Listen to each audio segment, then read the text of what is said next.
家好啊！我係中六的班嘅歐子朗，今日好榮幸能夠為大家介紹我哋組嘅呢一條片段。我哋今次介紹嘅呢條片叫做《校園回憶錄》。我哋喺黃鳳嶺已經生活咗6年，喺呢度發生咗好多唔同嘅故事。6年過去，我哋呢班中學生只係想講一聲多謝，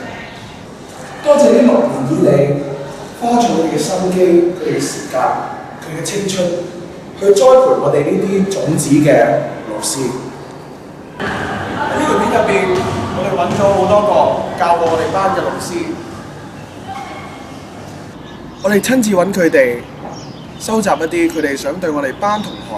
講嘅一啲説話。再將佢輯錄成啲數分鐘嘅短片，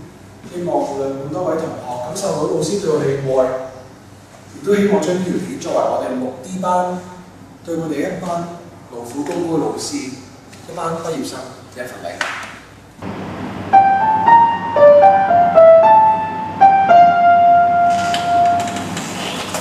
我哋組希望咁多位 Form 6嘅同學喺嚟緊嘅 DSE 入邊發光發亮，展現鳳鳴精神，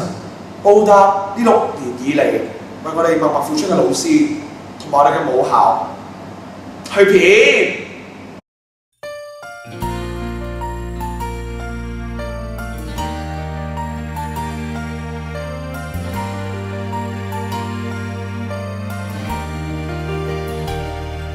誰個永遠太忙，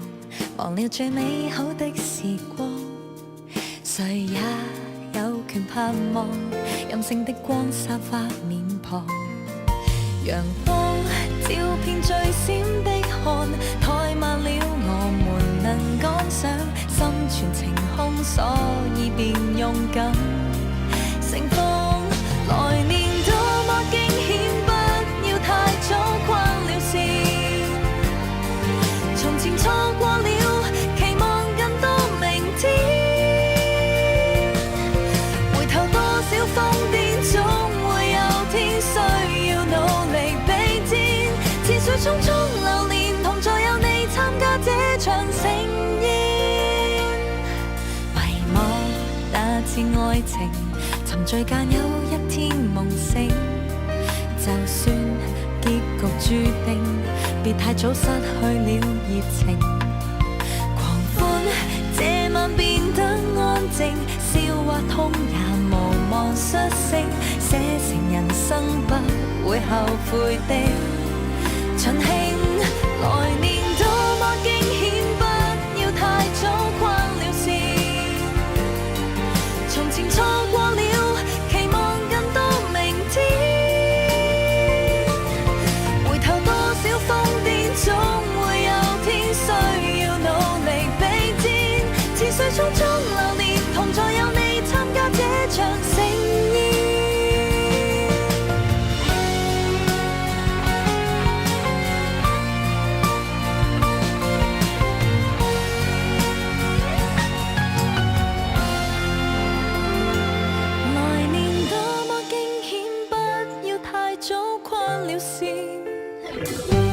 從前錯過了，期望更好明天，風急於此新的起點，給我領先未停留的衝線，跌到撐起人前，無負霎眼青春秒速趕